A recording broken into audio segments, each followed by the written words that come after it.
नमस्कार, आप देख रहे हैं हर तस्वीर में कहानी है और मैं हूं आपके साथ सुकन्या सिंह। हसनपुर में लालू के बड़े लाल तेज प्रताप यादव का नया अंदाज फिर चर्चा में है। कभी जलेबी में हाथ आजमा रहे हैं तो कभी गेंद पर बल्ले घुमाकर वाहवाही बटोर रहे हैं।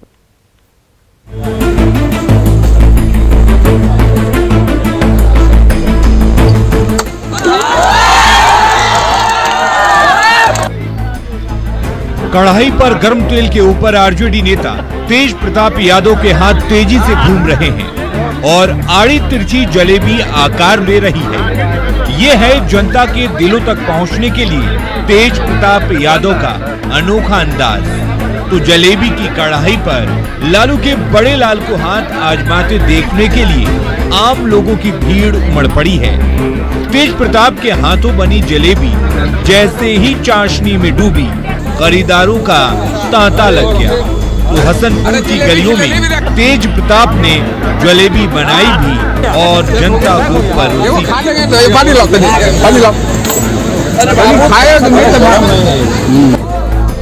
जलेबी पर हाथ आजमाने के बाद आरजेडी नेता तेज प्रताप यादव पहुंच गए क्रिकेट के मैदान में, जहां सामने से आती गेंद पर उन्होंने ऐसे बल्ला घुमाया कि समर्थक जोर जोर से ताली पीटने लगे।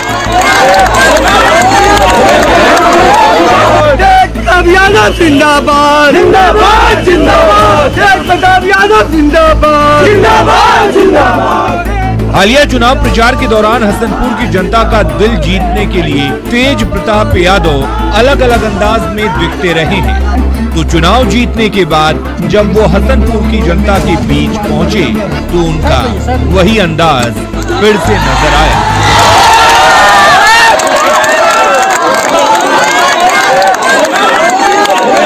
लोग देखेंगे कि हाँ हमने किया, कोई कागजी काम नहीं दिखेगा धरातल पर। लोग देखेंगे कि हाँ हमने किया, कोई कागजी काम नहीं दिखेगा धरातल पर।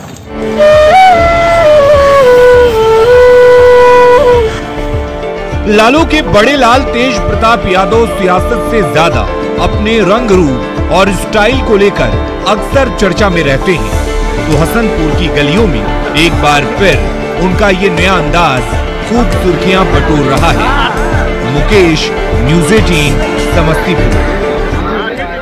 खूंटी में कुएं में गिरा गजराज जिंदगी के लिए घंटों जद्दोजहद करता रहा, बार बार पांव और सूंड मारता रहा। आखिरकार छठे प्रयास में वो कुएं से निकल सका।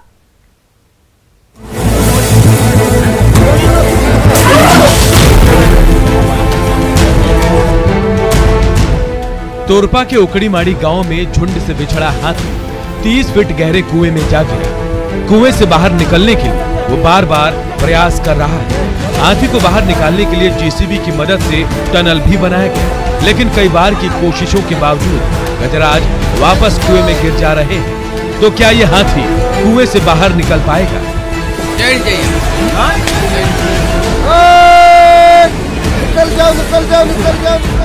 पहला प्रयास। 5000 किलो वजनी गजराज कुएं से बाहर निकलने के लिए छटपटा रहा है। कभी भारी पांव का सहारा ले रहा है तो कभी सुंड के सहारे टनल से आगे बढ़ने की कोशिश कर रहा है।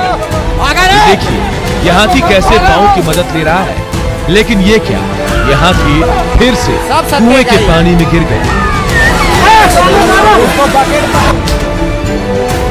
दूसरा प्रयास।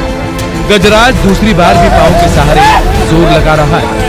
टनल पर बार बार अपना सूंड और भारी पांव मारे जा रहा है, लेकिन इस प्रयास में भी उसे सफलता नहीं मिली।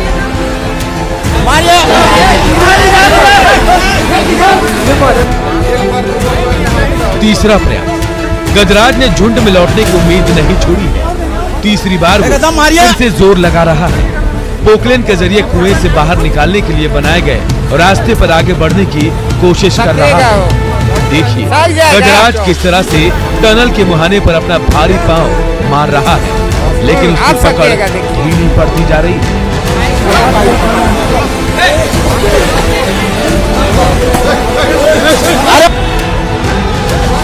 चौथा प्रयास। चौथे प्रयास में भी गजराज बाहर निकलने के लिए जद्दोजहद कर रहा है। देखिए कभी पांव निकाल रहा है तो कभी सूंड मार रहा है। दीवार का सहारा लेकर आगे बढ़ने की कोशिश कर रहा है।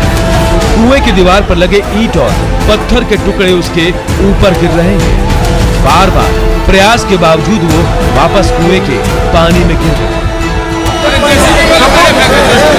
मिट्टी को डलवा देने से अच्छा रहता है। पांचवा प्रयास। कई घंटे के जद्दोजहद ने भारी भरकम गजराज को थका दिया। शरीर के कई हिस्सों में चोट आई, थकान हावी हो रही है, लेकिन गजराज है कि मानता नहीं। कुएं के ठंडे पानी में थोड़ी देर सुस्ताने के बाद वो फिर से जिंदगी के लिए संघर्ष कर रहा है। देखिए कैसे हाथी ने अपना सुंड और पांव आगे बढ़ाया। एक कदम आगे बढ़ा ही था कि फिर से फिसलकर कुएं के पानी में लौटा।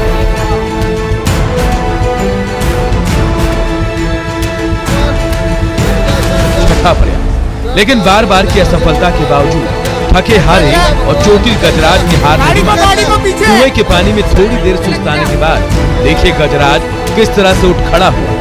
पहले सूंड आगे किया, फिर पांव का सहारा लिया। कुछ देर तक संकरे टनल में खड़ा रहा। अगले ही पर उसका आधा शरीर कुएं से बाहर निकल गया। फिर क्या था, उम्मीद की किरण दिखते ही गजराज ने और जोर लगाया और खुली सुरंग में एक एक पांव बढ़ाते हुए आखिरकार कुएं से बाहर आ ही गया। अरविंद, न्यूज़ 18 खूंटी।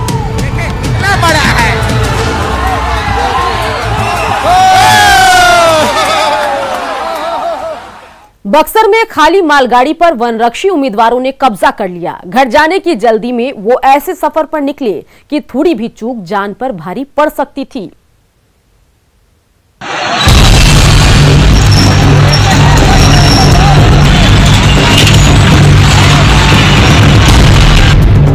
मालगाड़ी के खाली रैक को लेकर इंजन आगे बढ़ी। धीरे धीरे रफ्तार बढ़ती गई और उस पर सवार वनरक्षी परीक्षा के उम्मीदवार भी बढ़ते चले गए।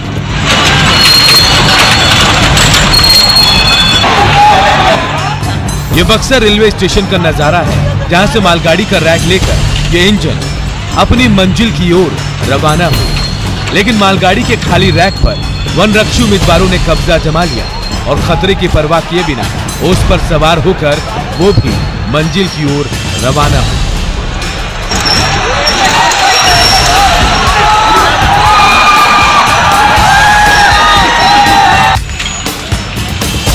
ये वीडियो इन दिनों सोशल मीडिया में तेजी से वायरल हो रहा है। खाली रैक का इस्तेमाल सामान को इधर से उधर ले जाने के लिए होता है, तो इसमें सुरक्षा का भी कोई इंतजाम नहीं है। जब ये मालगाड़ी पूरी रफ्तार में होगी तो इस पर सवार परीक्षार्थियों का क्या हाल होगा समझा जा सकता है।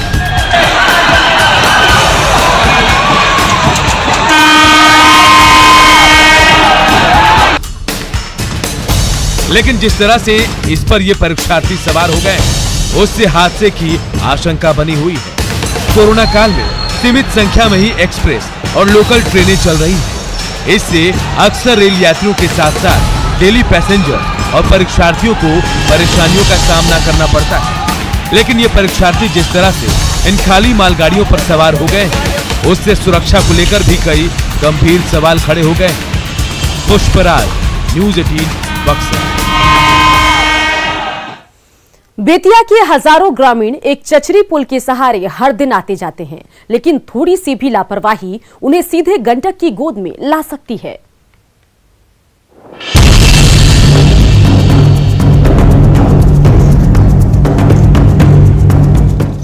इस चचरी पुल पर खतरा हर कदम पर है। थोड़ी सी भी चूक हुई कि आप खुद को गंडक नदी की गोद में पाएंगे। इन तमाम खतरों के बावजूद मझौलिया और सिकटा प्रखंड के हजारों ग्रामीण हर दिन करीब आधा किलोमीटर लंबे बांस के इस चचरी पुल के सहारे अपनी मंजिल तक आते जाते हैं। किसी को दवा लाना हो या फिर इलाज कराने शहर जाना, यही चचरी पुल एकमात्र सहारा है। हम लोग कोई जिला परिषद से देख कर हार गए हैं। हर पंचायत से हम लोग कर दिए हैं, कोई सुनवाई नहीं कर रहा है। हम लोग चंदे कर इकट्ठे कर लोग हम इस पुल बनाते हैं लोग को आने जाने के लिए। बस यही तो व्यवस्था है हम लोग का। मानसून में जब गंडक नदी उफान पर होती है तो अपने साथ इस चचरी पुल को बहा ले जाती है।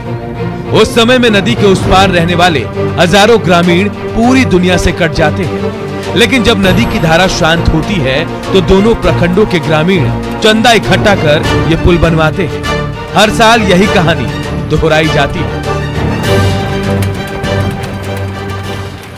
अक्सर ये परेशानी हम लोग का लगभग पूर्वजों के टाइम से झेलते आ रहे हैं। हम लोग जब लोग आपस में चंदा करते हैं तो बनता है, वरना नहीं। कभी सरकार या कोई किसी ने कभी इस पे ध्यान नहीं दिया। आजादी के सालों गुजर गए, लेकिन इसके बावजूद मंझोलिया और सिकटा प्रखंड के ग्रामीणों को खतरे के बीच इस चचरी पुल पर जानलेवा सफर से छुटकारा नहीं मिल सका। Prafulla, news 18 Bettiah. Valmiki tiger reserve में नया साल गुजारने की प्लानिंग करने वालों को और इंतजार करना पड़ेगा, क्योंकि यहां के तमाम गेस्ट हाउस और कॉटेज हाउसफुल चल रहे हैं।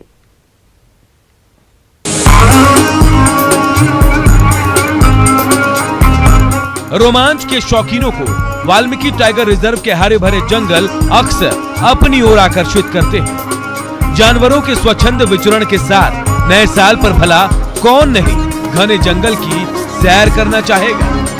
यही वजह है कि नए साल पर बिहार के इकलौते वाल्मीकि टाइगर रिजर्व के जंगल कैंप से लेकर तमाम कॉटेज, हट और कमरे हाउसफुल हो गए हैं।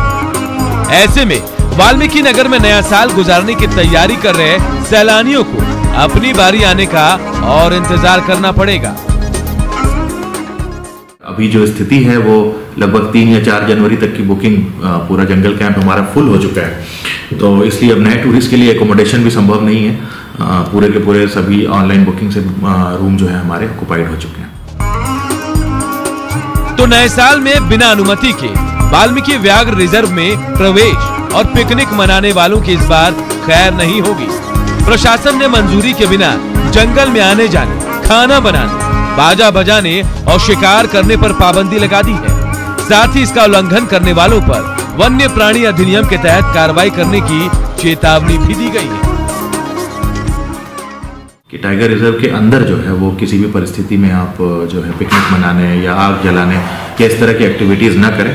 ये अपराध है और इसके लिए सजा का भी प्रावधान है।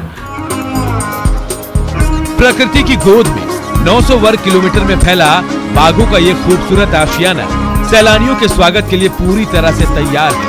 लेकिन नियमों की अनदेखी करने पर नए साल की मस्ती आपको जेल तक पहुंचा सकती है। मुन्ना राज, न्यूज़ 18 बगहा।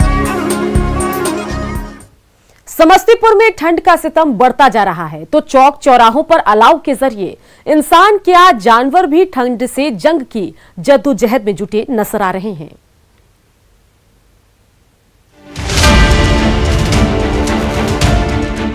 समस्तीपुर की ये रात ठंड की चादर में लिपटी हुई है, तो स्टेशन रोड के इस फुटपाथ पर मुंशी प्रेमचंद की चर्चित कहानी पूस की रात जैसा नजारा दिख रहा है, जहां खुली आसमान के नीचे पतली सी चादर में कसमसा रहे ये लोग किस तरह से नींद के आगोश में डूबने की जद्दोजहद कर रहे हैं। तो हाड़ कपाने वाली ठंड में परेशान ये कुत्ता खुद में सिमट कर रात काटने की कोशिश कर रहा है। ठंड भरी रात की सुबह भी ठंड से ही होती है, तो सर्दी से लड़ने के लिए समस्तीपुर के चौक चौराहों पर अलाव जल गए हैं, जहां आग की लपटें जल रही हैं और उसे घेर कर बैठे ये लोग ठंड से जंग लड़ने की कोशिश कर रहे हैं। इंसान तो इंसान, जानवर भी ठंड से किस कदर परेशान है, ये इन तस्वीरों में साफ जाहिर हो रहा है। गली मोहल्ले में भटकने वाले कुत्तों का ये झुंड ठंड भगाने के लिए किस कदर चारों ओर अलाव को घेर कर बैठा है। इन्हीं कुत्तों के बीच अक्सर गली की मिल्कियत को लेकर जंग चलती रहती है, लेकिन आज ये कुत्ते एक साथ ठंड से बचने की जद्दोजहद कर रहे हैं। ठंड के कारण समस्तीपुर के गली मोहल्लों में शीतलहर का प्रकोप बढ़ता जा रहा है, तो कड़ाके की ठंड से आम जनजीवन पूरी तरह प्रभावित है। मुकेश कुमार, न्यूज़ 18 समस्तीपुर।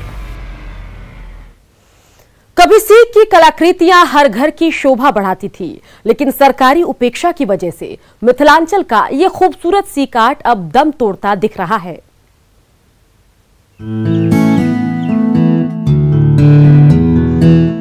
रंग बिरंगे छोटे छोटे ये डलिए, इन बेहद खूबसूरत डालों को महिलाएं घर से बीनकर बनाती हैं। मिथिला पेंटिंग की तरह ही मिथिलांचल के इलाकों में प्रसिद्ध है यह सीक आर्ट, जो कभी ग्रामीण महिलाओं के रोजगार का जरिया हुआ करता था। लेकिन आज ये कला धीरे धीरे दम तोड़ रही है। समस्तीपुर के अंगार गांव की महिलाएं इस कला के जरिए बेहतरीन नमूना पेश तो कर रही हैं, लेकिन अब सीक आर्ट की चमक फीकी पड़ रही है। सरकार की ओर से मदद नहीं मिलने से भी ग्रामीण महिलाएं उदास हैं। सीख से बनाया जाता है, जो कठिन हो वो कठिन मूर्ति भी बनाया जाता है। तब गांव घर में ये सब यूज नहीं होते हैं, तो इसीलिए थोड़ा सा बना करके रखते हैं अपना घर में। बाकी मार्केट खुलने वाला था, जानते हैं जब खुलेंगे तो वहाँ कोई बिक्री होगा तो बेच भी सकते हैं। सरकार तरफ से सहयोग मिल जाते तो हम बेच सके छी। कभी घरों की शोभा बढ़ाती इस कला से युवा वर्ग मुंह फेर रहा है। बाजार में मॉडर्न तकनीक के आ जाने से अब युवतियां दूसरे डेकोरेटिव प्रोडक्ट्स की ओर आकर्षित हो रही हैं, इसलिए इस कला से लोग दूरी बना रहे हैं। हालांकि ग्रामीण इलाके की महिलाएं सीक आर्ट के जरिए स्वावलंबी जरूर बनी हैं, लेकिन सरकारी उपेक्षा से परेशानी भी है। मतलब ये बहुत अच्छा है, लेकिन ये धीरे धीरे खत्म होते जा रहा है। अब नए पीढ़ी के बच्चे इस पर ध्यान देते नहीं हैं। हम सीखने की कोशिश करते हैं, लेकिन इससे कुछ जीवन यापन होगा, सरकार इस पर ध्यान देगी, स्वयं रोजगार होगा, तब इस पर न होगा। आजकल इस पर कोई ध्यान देवे नहीं करता है। आज आत्मनिर्भर भारत का नारा बुलंद किया जा रहा है। ऐसी खूबसूरत कला के जरिए जहां महिलाएं आर्थिक रूप से सशक्त बन सकती हैं, ऐसे में इस सांस्कृतिक धरोहर को बचाने की जरूरत है। मिथिला पेंटिंग के स्तर पर इस कला को भी बढ़ावा दिया जाए, ताकि रोजगार सृजन के साथ ही संस्कृति और प्राचीन कला को जीवित रखा जा सके। मुकेश कुमार, न्यूज़ 18, समस्तीपुर। कुछ तस्वीर और कहानियां आगे भी आपको दिखाएंगे, बने रहिए, जल्द लौटेंगे। जमशेदपुर की लाइफलाइन स्वर्ण रेखा नदी खतरे में है। भूमाफिया नदी के किनारों पर बड़ी बिल्डिंग बना रहे हैं। ऐसे में नदी की धारा सिकुड़ती जा रही है।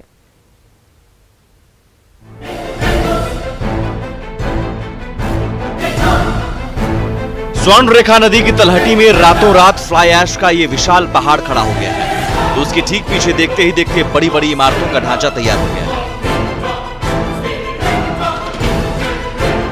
मानसून के बाद जब स्वर्ण रेखा नदी सिकुड़ जाती है, तो उसके किनारे की ओर बड़ी बड़ी बिल्डिंग खड़ी करने के लिए भूमाफिया दिन रात एक कर देते हैं। लेकिन मानसून में अगले साल जब यही स्वर्ण रेखा उफान पर होगी, तो कैसे हालात होंगे, कल्पना करने से डर लगता है। नदी भी सकरा होते जा रहा है और आसपास के जो मतलब नीचे स्तर के जो एरिया है उसमें पानी की जाएगी संभावना जी, और जो डस्ट है वो पानी के साथ में वो पूरा मतलब घाटशिला तक चल जाएगा, वो पानी पूरा। स्वर्ण रेखा नदी जमशेदपुर की लाइफलाइन है, लेकिन ज्यादा मुनाफे की लालच में शातिर भूमाफिया जिस तरह से स्वर्ण रेखा नदी के खाली किनारों पर कब्जा करते जा रहे हैं, उससे लाइफलाइन खतरे में पड़ गई। अभी नदी नहीं रहा, तालाब बन गया है, यही हम कहेंगे। अब इतना खराब स्थिति हो गया नदी का कि आदमी पानी जो सप्लाई हो रहा है उसमें भी उसका मतलब कि कुछ मात्रा आ रहा है, तो उसमें शरीर भी हानिकारक होता है। स्वर्ण रेखा नदी की बदौलत जमशेदपुर ही नहीं बल्कि आसपास का बड़ा इलाका सालों से आबाद है, लेकिन जब से स्वर्ण रेखा नदी पर भू माफिया की बुरी नजर पड़ी है, तब से इसका अस्तित्व खतरे में पड़ गया है। आशीष, न्यूज़ 18, जमशेदपुर।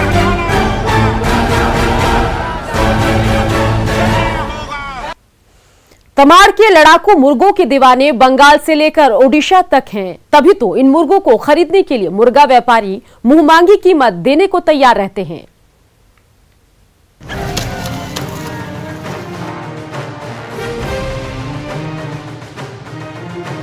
तमाड़ का ये सपाट मैदान मुर्गों की कुकड़ू कू से गूंज रहा है। यहाँ हर तरफ किस्म किस्म के मुर्गे नजर आ रहे हैं। ये देखने में आम मुर्गों की तरह जरूर लगते हैं, लेकिन अपने सामने दूसरे मुर्गे को देखते ही इतने उग्र हो जाते हैं कि संभालना मुश्किल हो जाता है।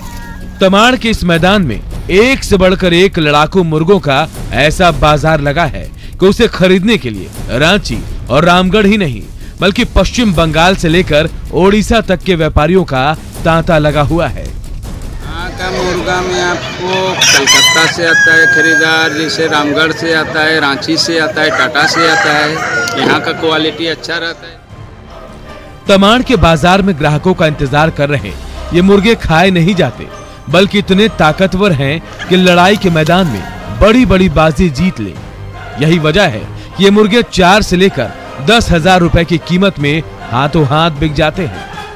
बाजार के मुर्गे बहुत अच्छा है, कलकत्ता जाएगा तो बहुत लड़ाई को अच्छा है। ऐसो तमाड़ को बाजार को मुर्गा 2,000-3,000 रुपया लेगा। तमाड़ के मेहनती किसान मुर्गियों के रखरखाव में कोई कसर नहीं छोड़ते, तो तमाड़ के इन गुस्सैल मुर्गों की डिमांड बंगाल से लेकर ओडिशा के व्यापारियों के बीच बढ़ती जा रही है। अरविंद सिंह, न्यूज़ 18, खूंटी।